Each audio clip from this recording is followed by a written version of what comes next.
Assalamualaikum warahmatullahi wabarakatuh dan selamat sejahtera.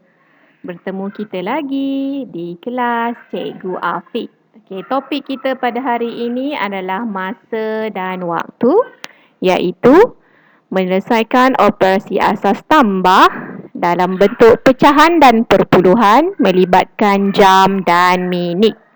Okey, sebelum kita mulakan pelajaran kita pada hari ini, kita imbas semula hubungan unit masa jam dan minit dalam pecahan.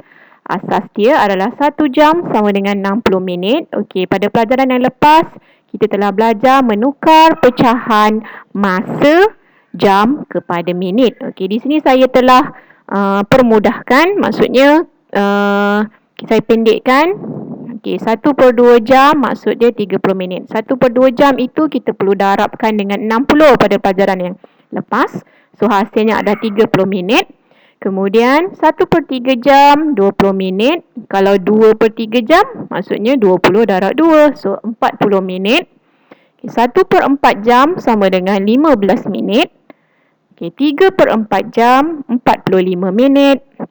1/5 jam, 12 minit. 2/5 jam sama dengan 24 minit. 1/6 jam, 10 minit. 5/6 jam, 50 minit. Okey, sebenarnya dekat sini boleh ada lagi pecahan masa. Okey, pecahan jam. Contohnya, kalau sini 2/5 jam, 24 minit, saya boleh mungkin soalan akan ada 3/5 jam. Okey, 3/5 jam maksudnya 36 minit. Kalau 4/5 jam, okey, 48 minit. Okey, dekat sini saya, kalau kamu dapat hafal, kamu dapat hafal hubungan unit masa dalam pecahan ni, ia memudahkan kamu untuk menjawab soalan. Okey, barulah kita mula untuk menambah masa melibatkan jam dan minit dalam bentuk pecahan.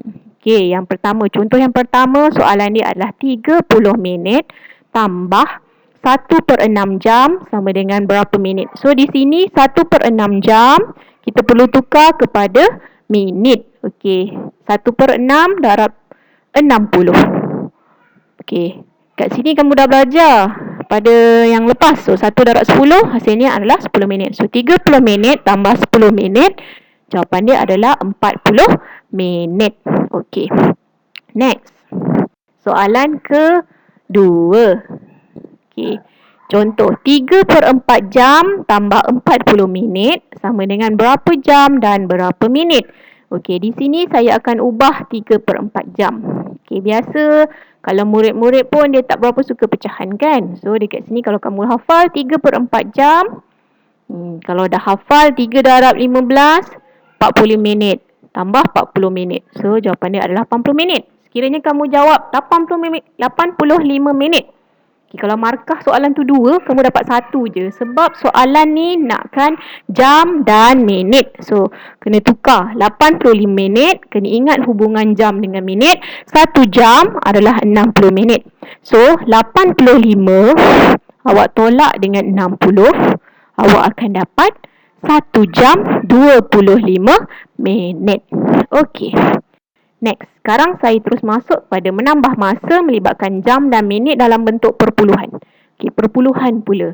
Okey, 15 minit tambah 0.5 jam sama dengan berapa minit? Kalau soalan ni kamu kena ingat, kita nak kena tambah, mesti unitnya sama. So, ni minit, ni jam. Tak boleh. So, kita kena tukar. Tukarlah 0.5 jam. Tukar kepada minit. 0.5 kita darabkan dengan 60. Okey, bila darab 60 awak akan dapat 30 minit. So, 15 minit tambah 30 minit dapat menghasilkan jawapan 45 minit. Okey, mudah. Okey, next. Contoh soalan kedua. 1/2 jam tambah 30 minit sama dengan berapa jam dan berapa minit? Okey, 1/2 jam. Kita tukar kepada minit, kita akan darabkan dengan 60. Okey, 1/2 darab 60. Okey, kamu buat bentuk lazim, dapat 72. So, titik perpuluhan tu kena jaga. Okey. So, 72 minit tambah 30 minit dapat, 102 minit. So, jawapan nak dalam jam dengan minit. So, ingat hubungan dia 1 jam 60 minit. So, 102 tolak 60. So, awak akan dapat 1 jam 42 minit. Okay. Sebenarnya belajar ni masa melibatkan pecahan dan perpuluhan mudah. Kita kena fikir mudah, matematik itu mudah, barulah kita seronok untuk belajar. Okey, sekian saja pertemuan kita pada kali ini. Kita akan berjumpa lagi menambah masa melibatkan hari dan jam.